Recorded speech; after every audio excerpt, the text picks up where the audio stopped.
Hello, buddy. It's that college football guy. Here another video.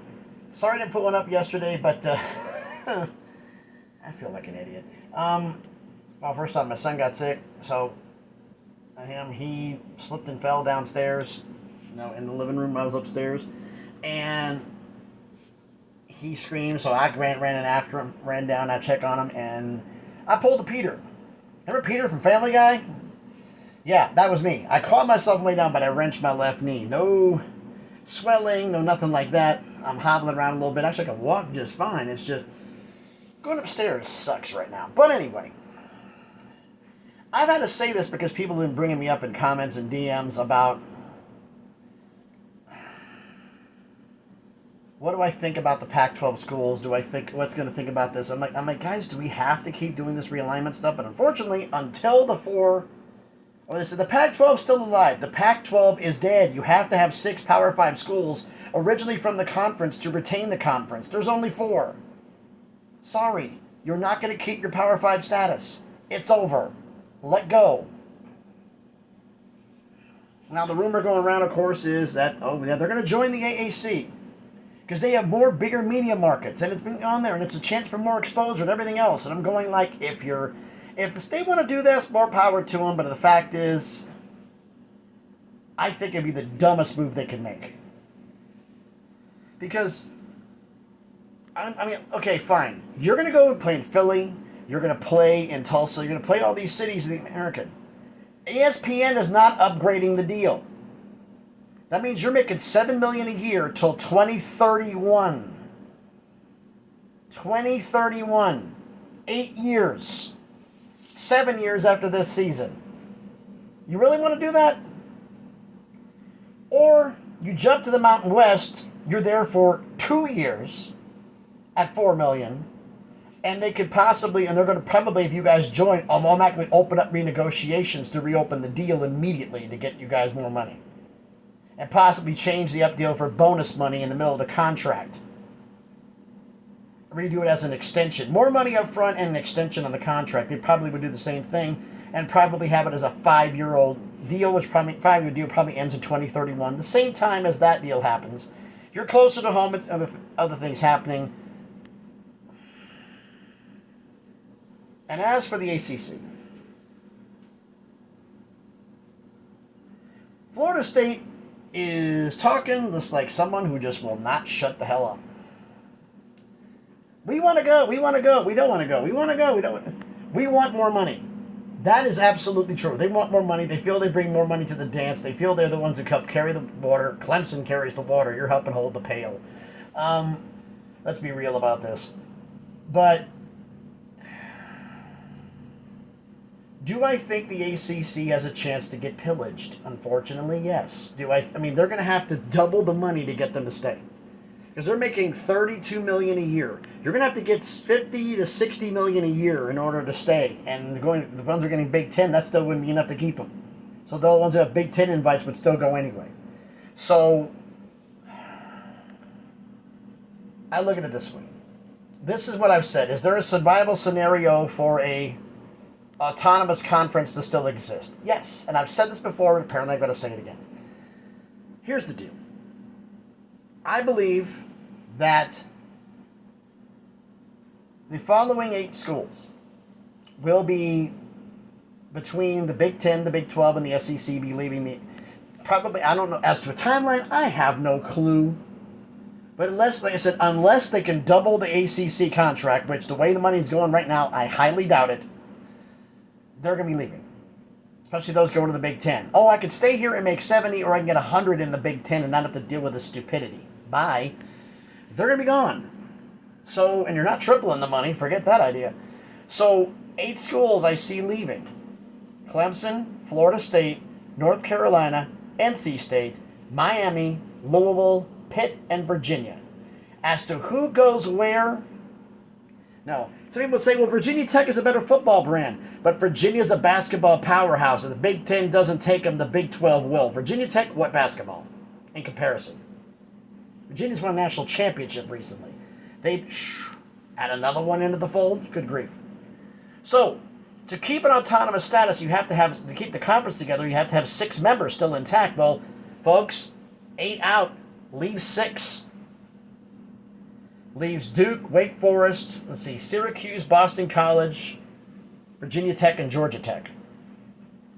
Georgia Tech could be a Big 12 shot, but I doubt it. But I think those 6 are going to stay intact. Now, you still have your autonomous status, and I think at that point, Notre Dame, hey, remember us? Hi, we're Notre Dame. Listen, I know we've had our issues, and we've been rather mouthy, but we came up with a little idea that I think you might like. This is my idea what's going to happen. If those 8 leave, you still have 6. Notre Dame says we've talked it over with NBC. We will become a full member of the conference. All of our home games are still going to be part of NBC, so we still get our contract with them, but we'll become a full member of the conference. But we think you're going to need to do a few things to help out. So if Notre Dame says they become a full member, because I don't think they're going to the Big Ten because they don't want 10 conference games. They want 8 or 9 so they have more of their rivalry games to play. That's what they want. And they can solve it with this scenario. Let me show you what I'm talking about. Notre Dame says they're coming as a full member. What's left of the ACC is doing backflips. Absolutely. Let's go. Duke, let's go. We need to do a few things, though. We need to bring in Stanford and Cal. Like this is a shock to anybody. Of course we're bringing in Stanford and Cal. Sure, we'll bring them in. But you know what? 2 in the West isn't enough. We need more Western wing. Now, these would be luxury picks, but I think actually they would be smarter ones. I think they would add Oregon State and San Diego State, not Washington State. I don't think Washington State's going to be a Power 5 ever again. Because getting into Pullman is a pain in the butt. Getting into Corval is not that bad to get to Oregon State. San Diego State puts you in the Southern California market. Not LA, but it puts you in the Southern California market. Oregon State's not that far. Stanford and Cal haven't really anything bad to say about Oregon State. USC has no problem with Oregon State. They had a problem with Washington State. But USC isn't a part of this equation. So, you now have a Western wing with Notre Dame. Those 4, with the 6 and Notre Dame, you have 11. But you know what? I think we need to bring in 3 more. 3 more that would make this situation work. We need to bring in UConn. Now, the ACC, UConn football, compared to who's left, is actually going to be competitive. So, I mean, they're not going to be the top end of it, but they're going to be competitive with the bottom of the conference. They're going to be competitive. They're not going to be a doormat compared to who's left. They're going to be there. San Diego State's also going to be a doormat. But you bring in Connecticut, you bring in the basketball, Duke, UConn basketball, UConn football going up, and then you bring in 2 more group of 5s. You have to have the middle of the country. You bring in Tulane, and you bring in Memphis. Tulane, best group of 5 program in the country right now in football. That's undisputed right now. Can they drop off and someone else pick up the mantle? Absolutely. But right now, they're the best group of 5 program. And Memphis, hey, Memphis, 7, 8, 9 wins, 10 wins on occasion every single year. Penny Hardaway's doing something special with the basketball program that would help out with them. You get a little bit of the middle of the country. Later on, if you want to go to 16, you could get SMU. I was thinking more grabbing UTSA because they're in Texas and San Antonio, the only one there, running partner for Tulane and Memphis because they're right in the area. But you do need a bit more central schools. So an SMU would be under consideration at that point. Maybe Colorado State on a long shot. I don't see Boise because I think Boise missed the boat at this point. But if it is what I think it is, you have a conference of the original 6, Duke, Wake Forest, Georgia Tech, Boston College. What am I missing here? Syracuse, Virginia Tech. You add Notre Dame. You add Stanford, you add Cal, you add Oregon State, San Diego State, UConn, Tulane, and Memphis. Notre Dame has pretty much a guaranteed ticket every year to the college football playoff as the champion of the new ACC, the All-Coast Conference. Pacific Coast with the Pac-12 members, the ACC standing members, and Tulane's in Louisiana on the Gulf Coast. Truth in Advertising, the All-Coast Conference. I think with that, if that happened, the ACC would keep their autonomous status. That's my idea on how the ACC could survive if pillaged. I might have brought this up already, but somebody else didn't see the videos and asked me to post one today. So that's what I'm doing on about all this stuff here. I'm also going to post the video. I was going to do it today. I'm doing it tomorrow. It's going to be the subscriber roll call, which will be the final one.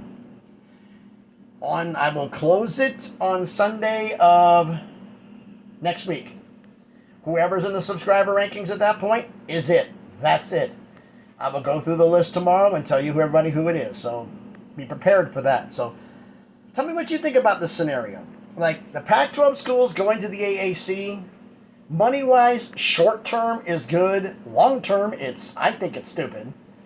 I still think the best move to make for now is Stanford to go independent. Cal, if the ACC does not take Stanford and Cal, which right now appears to be dead on arrival, the Big Ten's not taking Stanford or Cal. That appears to be dead on arrival for now. I would have Stanford go independent and have Cal, Oregon State, Washington State join the Mountain West, and they probably would poach UTEP to come with them to get the toes in the Texas market. And you do that for 2 years. Because remember, the AAC, you're going into 2024. Their contract ends in 2031. 7 years at $7 million. And we know ESPN does not renegotiate because they have the AAC contract. The Mountain West contract is CBS and Fox. They renegotiate. They want 5-year deals. They want them shorter. More room to negotiate. Their deal ends in 2026, which is 2 years. Then you renegotiate to get more money, 5-year deal. You're open the same time that the AAC is. So long term, you're going to make more money, less travel.